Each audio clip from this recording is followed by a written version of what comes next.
Welcome to the Smart Dating Academy podcast. I'm Bela Gandhi, the founder of Smart Dating Academy and your host. I started Smart Dating Academy in 2009 because I had this crazy knack of giving people dating advice that actually worked, that I took. I've been married for almost 25 years, and now my company helps people to date smarter and to find love. This podcast is meant to bring more love into your life, no matter where you are and what you do. And we're here to bring more life into your love. Smart daters, welcome back to this amazing podcast. I say that with humility, and to this exceptionally amazing episode with my friend and yours, the girlfriend doctor, Dr. Anna Cabeca. Dr. Anna, welcome to the show. Tell us, how did you become known as the girlfriend doctor? Oh my gosh. Well, it's actually a funny story. I was working with two friends of yours as well, Nancy Holla and Sherry Salata. Sherry Salata was the executive producer for The Oprah Show for quite a number of years. And in talking with her and working with her, she's like, oh, Dr. Anna, we can ask and tell you anything. There's no such thing as too much information with you. And she said, you are our girlfriend doctor. And so that kind of started sticking.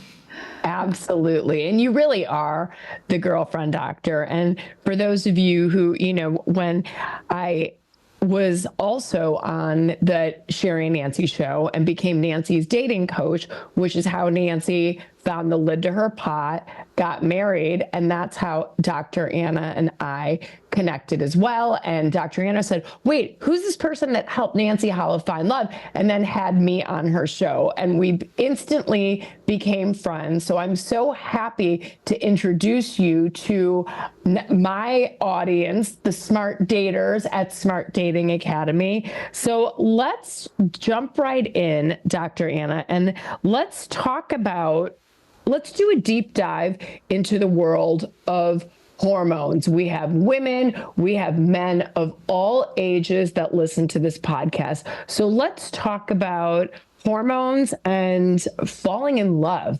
Spread the gospel. Help us here. Oh, yeah. Well, there's so much when it comes to hormones, especially hormones of attachment and what's happening to our body as we're aging. When do we attach the most?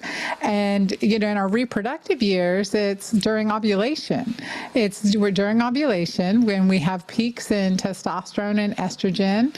And then we enter into the luteal phase where it's predominantly progesterone. But during those times of peak ovulation, we're most attractive. Scientific studies have shown that we look our most attractive to a mate during those higher hormonal periods of higher hormonal concentration. And so it's also the time where we're more receptive to finding a mate and or mating, having intimacy during those times as well. And as we age, those hormones start to decline. So we have to be very aware, using our brain, our intelligence, and optimizing our hormones so that we maintain healthy levels of hormones and don't find ourselves disconnected and apathetic and without desire. Yeah, absolutely. And right, this menopause thing is no joke.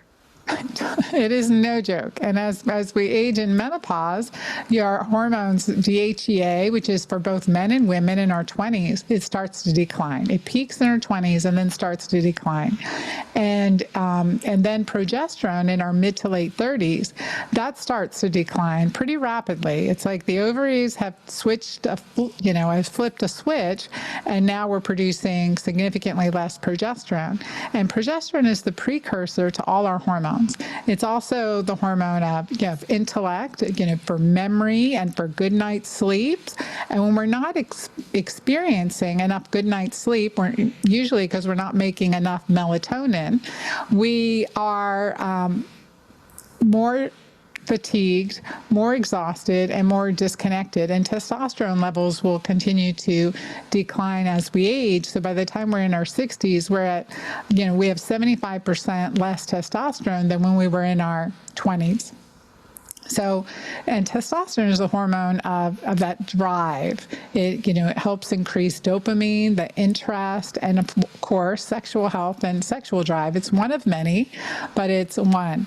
And then, of course, the hormones oxytocin, which is the most powerful hormone in our body, and it is the hormone of attachment as well.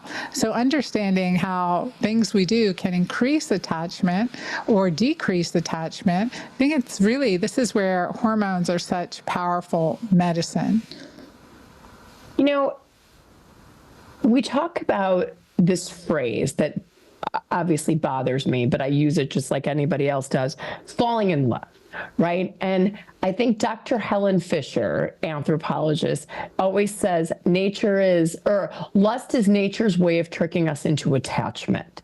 So what are these hormones when we feel that obsessive love that she talks about? What's happening in our brains? Because we all know that diminishes over time. So tell us about the cocktail and the alchemy that's going on in our brain. Oh my gosh, there's a lot of hormones that are involved. When we really look at it, we look at the hormones oxytocin and dopamine. So dopamine, we look at it as a drive hormone.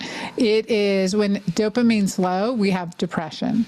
And we feel more isolated. The same with oxytocin. When it's low, we're less connected, easier to disconnect, less engaged, less interested.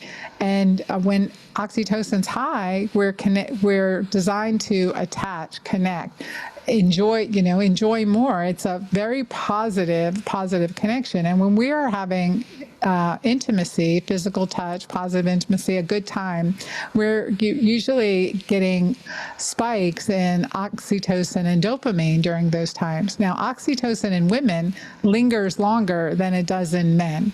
So you notice if you've had sex with a partner and you may realize that he's not right for you, but then all of a sudden you're like, oh, now that we've had sex, and then there's oxytocin igniting our brain. It's like, oh my gosh, this one's for you. You got to connect, and you kind of like, you are physically and physiologically connected emotionally through these hormones. And so that's where it becomes dangerous for casual sex in so many ways that before you know it, you may really be attached too soon, and then avoid all, as like you like to call them, the red flags, right? You're not making decisions based on all the facts at hand, and you tend to ignore those red flags. Like, oh, well, I think I can make this work, So I think in our brain, that is one thing that's going on. And that's why we have to be so careful. Yeah, I mean, oxytocin can blind us to so many red flags. But one thing that I want to talk about is what you said, casual sex, okay? And now there's a lot out there that, well, I'm a feminist, and if guys can go out there and have casual sex, I should be able to go out and have casual sex too. So here's my take on that. Here's my hot take.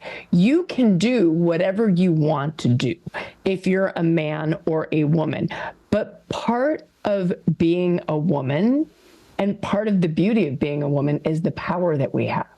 And Dr. Anna says we emit oxytocin in higher levels and they linger longer, right? So our power is attachment. And so why aren't we as good as casual sex? Because we have this amazing power of attachment. So it's not that you can't have casual sex, you can, but at that point, are you giving your power of attachment to someone who doesn't deserve it yet? Right. That's how I want you to look at this. It's not, I should be able to. It's like, wow, we have this superpower as women. And if I give that to you too early, guy who seems super hot, clients will say, God, my mechanic is so cute and he flirts with me all the time. Like, maybe I should just go have a bender and get it out of me and just kind of make sure that all the equipment works. I'm like, what's going to happen tomorrow, sweet friend, is you're going to want him to call you.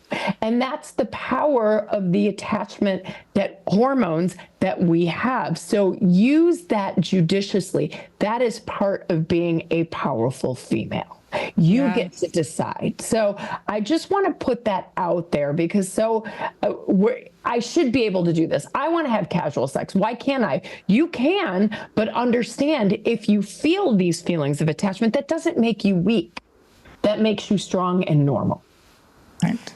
And harnessing these feelings, harnessing this and this knowledge is really to our empowerment, right? It's so that we're not giving our power away, like you said, to someone not deserving or too soon without having fact checked everything. And dopamine too, that excitement, it's a drug. That dopamine hit, I want more, I want more, I want more. And, and that's kind of that can feed this cycle in a negative way, but also in a positive way with the right person. So, like you like to say, the lid to your pot. And I think when it comes to our, looking at our hormones as we're aging, the good news is we can continue to empower our body to produce more, especially oxytocin. We have a choice with how we direct our attention, how we address our hormones, how we nourish our body, our mind, our spirit, our soul to increase more oxytocin without drugs and without, benders. How do we do it? Tell us the secrets, Dr. Anna. Well, love it. Positive touch is a really big way.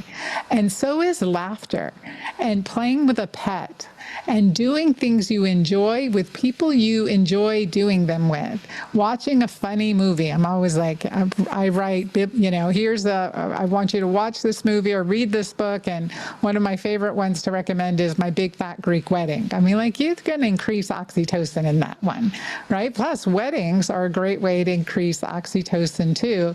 There's in research by Paul Zak, a researcher in oxytocin, the trust hormone as well, showed that in a wedding party next to the bride, the second person with the highest level of oxytocin is the mother of the bride.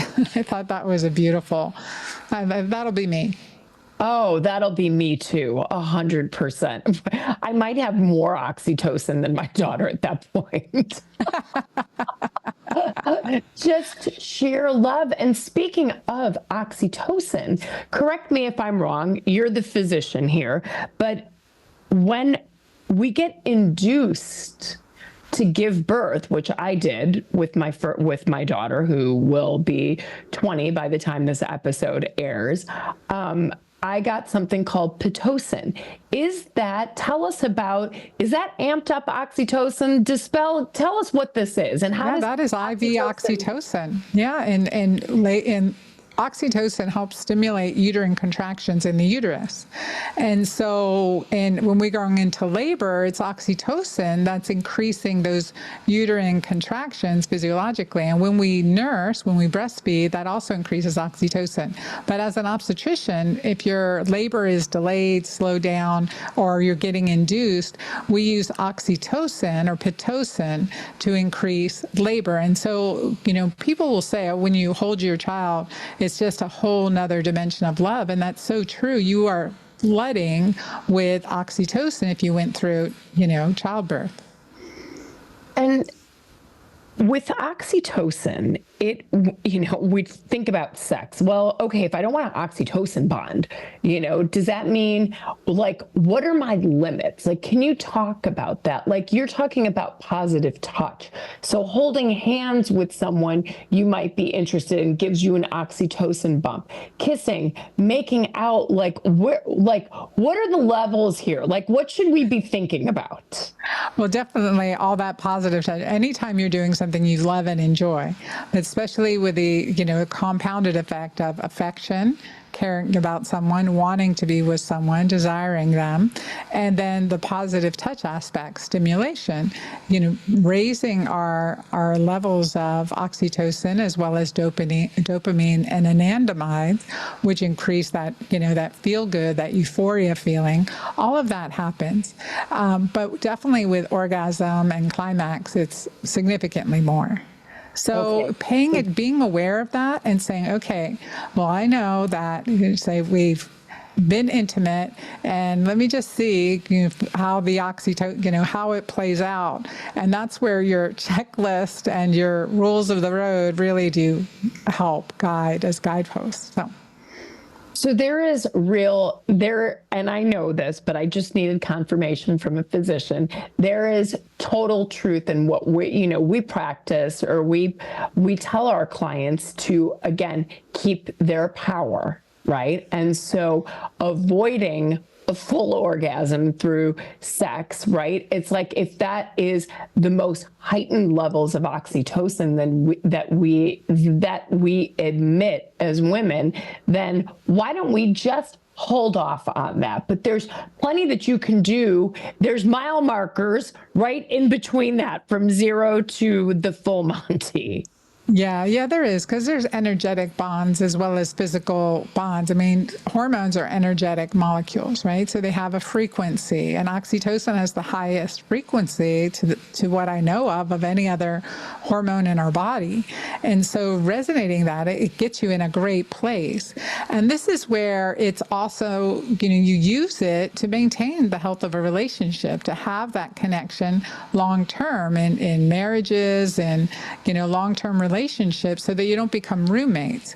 And then and that was one of the things that was really important that brought me to you through Nancy, was with her working with her love of her life, and then finding that she was getting urinary tract infections and having dryness and discomfort, and says, sex is really important for us. I want to have this for the rest of my life. I want to have this intimacy with this man, and it hurts, or I'm now have to be prescribed a daily antibiotic. And I was like, whoa, let's hold off on that, because the changes that are happening hormonally too as we age affect the health of the vagina, certainly. And using nutrition and healthy lifestyle and topical products can really help improve that, so you don't have that division. Because if it hurts every time you do something, why would you want to do it, right? Absolutely, 100%. So tell us about some of these nutritional changes that we can make that will help us to feel better in and out of the bedroom and elevate oxytocin. I'm all ears. Yes, well, definitely it's what I call my keto green way, the keto green lifestyle. And that is cutting back on carbs. The higher carbs we have, associated with lower desire. So cutting back on carbs, especially sugars and artificial ingredients and high glycemic foods on a consistent basis. I mean, every once in a while. But to really push your body into a state of ketosis, again, it's a higher energetic state where our body's using fat for fuel versus glucose for fuel. So we're in this higher energetic state. You're clearer, can make better choices, and that's physiologically very nutritious. So eating pattern that I came, especially menopause and beyond, perimenopause and beyond, it's with intermittent fasting, at least 13 to 16 hours between dinner the night before, preferably eaten by 7 p.m. And when you break fast the next morning, preferably between 10 and 11 a.m., because there are clock hormones that we want to work with and not against. And for most of us, the population, true for both men and women, those clock hormones, there's a surge at 6 a.m. for weight loss. There's a surge around 6 or 7 a.m. of one, and then other 4 key clock hormones surge around 10 a.m., 10 to 12. 10 a.m. to noon.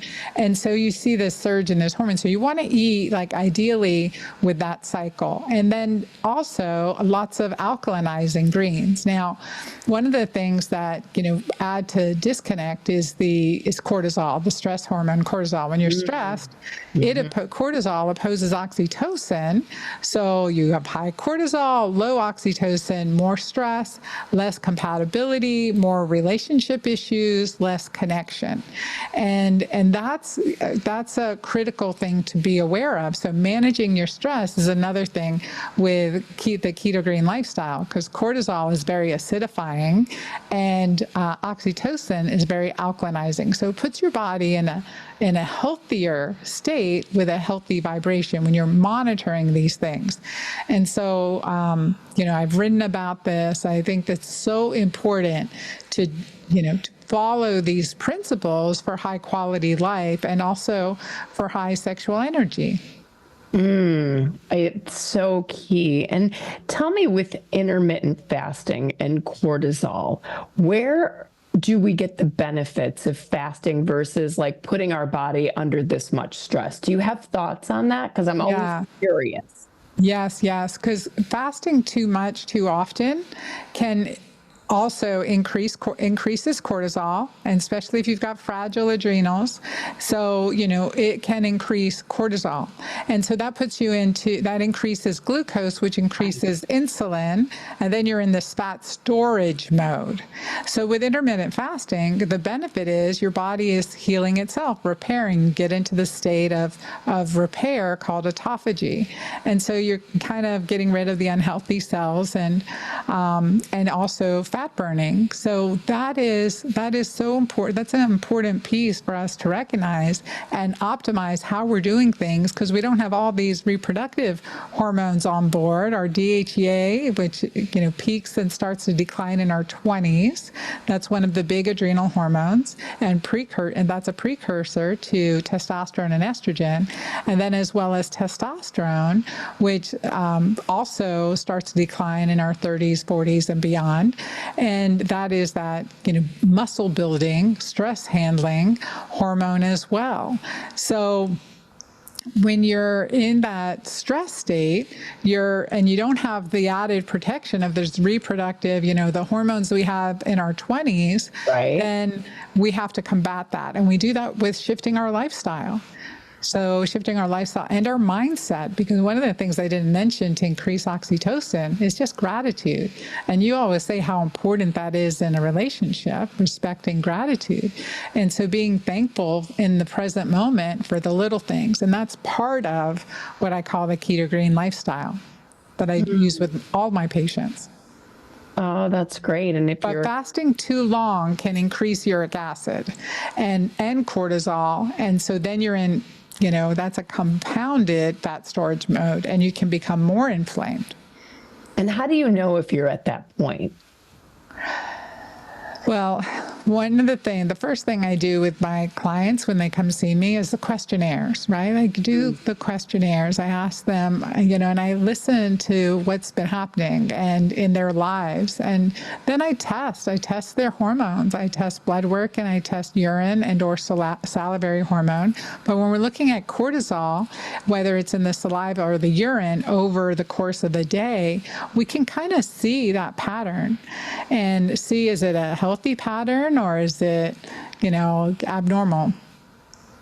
Got it. Okay, so then you can kind of tell by the way somebody's hormones look, by looking at them at multiple points, if this is an issue. Wow, that's great. That's super cool. I'm a faster, as you and I have discussed. So I always wonder, is there an optimal point? When do you know you're fasting too much or too little? And where does the, autophagy versus cortisol, how does all this stuff work together? Well, and that's where you have to figure it out. So working, doing this and leading these programs since, 2014, what I find from my community as well as my own experiences is that, if you're fasting, if you're just doing one meal a day, well, that may work for men because they have 10 times the testosterone as women do. But for women, it's going to raise your cortisol a lot faster. And then again, cortisol is opposing oxytocin, less connection, less attachment. And it also spikes insulin, to your point. So you're going to be in fat storage mode. Yeah, it can become diabetic. Yeah, I mean, it really can be, high insulin, high cortisol over time. It's a time bomb. waiting to explode. And so it's important to realize that men and women have to do this differently just because of our physiology. So working with our hormones, not against them. I love that. So are there any other gems you have for us to work with our physiology versus against it? Well, definitely, again, being in the present moment, like that concept of being in the present moment, focusing on all the things you're grateful for in this present moment and thinking towards love. And I say, dialing up, am I acting based on love or am I acting based on fear? And, is what I'm doing good for me or is what I'm doing bad for me? And it's from the thoughts to the actions we take and the actions we don't take. And I saw you drinking a tall glass of water. Hydration is really important between meals. So to support our body's energy factories, right? And to dilute or to help us eliminate toxins that disrupt our hormones too. So sometimes, like, I'm thinking about a client that she'd been struggling with long COVID, and she's in her early 40s, a mom of 2 young girls, preteens, and she had been struggling with just complete exhaustion. And the biggest thing she said to me, as she's been getting better and we've reversed it, she said, I'm enjoying my kids so much more. I'm enjoying my husband. We had stopped having, we were like, she said, it was basically forced intimacy, scheduled intimacy. And now she said, like, just the incredible desire. And that has really, just changes your life. And so I think the things how we improve the health of our body, the health of our mind, the health of our spirit, work that together in this container is crucial to how we relate and how we can relate to others. I love this so much about you, and how from the time I met you, you're always positive and you encourage and inspire people to step back and become more mindful and think about, is this good for me? Is this being positive? Am I moving in the direction of what I want, what's good for me and my dreams? So I love that. And you're just a fountain of psychotic optimism all the time. But it wasn't always that way. I've had significant tragedy in my life, significant tragedy. And so I've been to the point where I was completely depressed and infertile at 39 from stress, depression, grief, all of those things. So like whoever's listening is like, oh, well, she's got it together, this doctor, girlfriend doctor, all this good stuff. Yeah, I was depressed. I was suicidal. And, I was completely disconnected. And so, I think it's really important to understand that you can shift your physiology with small, little, one at a time, actionable steps to support you. And when that's why I like to teach especially about oxytocin and our hormones as we age. Because when we understand the physiology, we make more sense to ourselves. Yeah. So. No, you're right. And you went through this dark, dark tunnel of life and you had to learn how to get yourself out of it, because the advice you were getting wasn't helping you. No, and here, take an antidepressant. Here, have some Xanax. Well, of course, of course you don't feel good. You're aging or whatever. This is the situation you're in, and that's not acceptable. And that's why I'm really, again, the empowerment piece to empower other women and men is just so critical, and it's really what I'm passionate about, that we are in charge of our bodies, our minds, our spirit, and there's so much power. Our bodies, it makes its own pharmacy, better than anything we can get at any drugstore.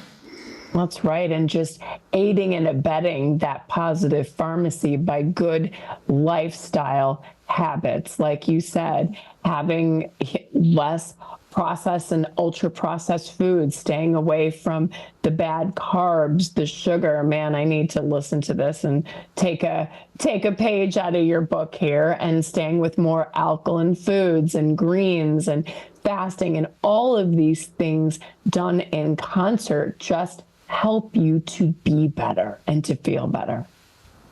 Totally. Yes. Yes. And it all works together. And I think that's a really important piece. So I always like to just really empower that piece. And you wrote a book called Menu Pause. Tell us about that.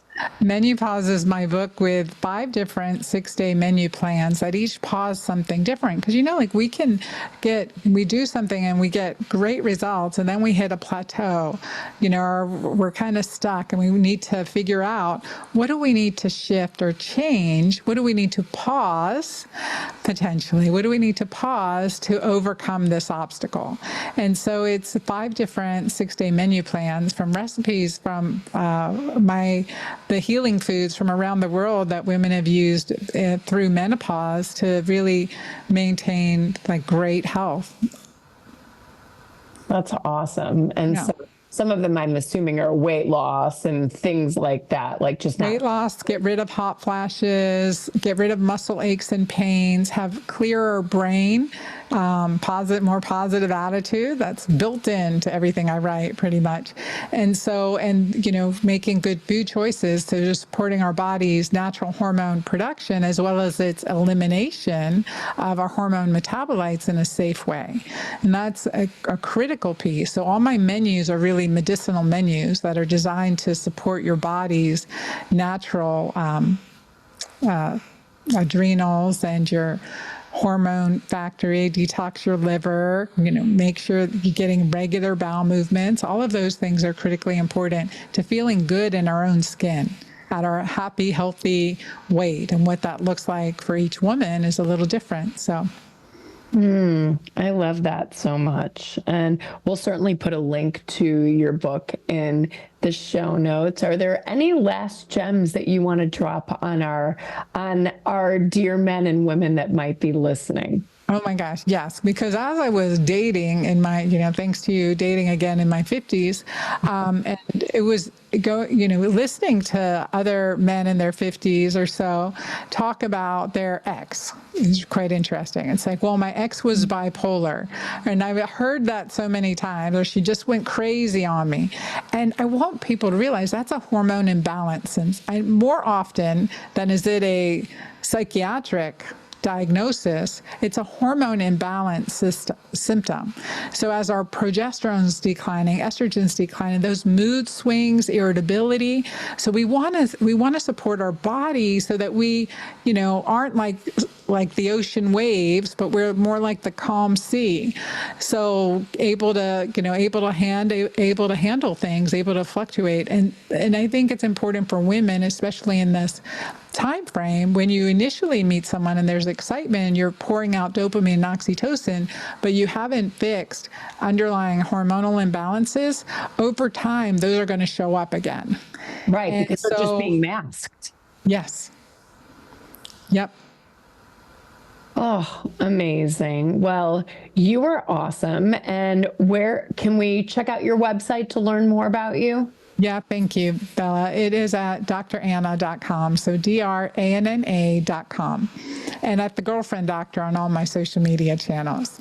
Oh my gosh, you were amazing. And thank you so much for imparting your sound medical advice and gems onto us. And I'm sure we will have you back to the show again. Thank you. Thank you.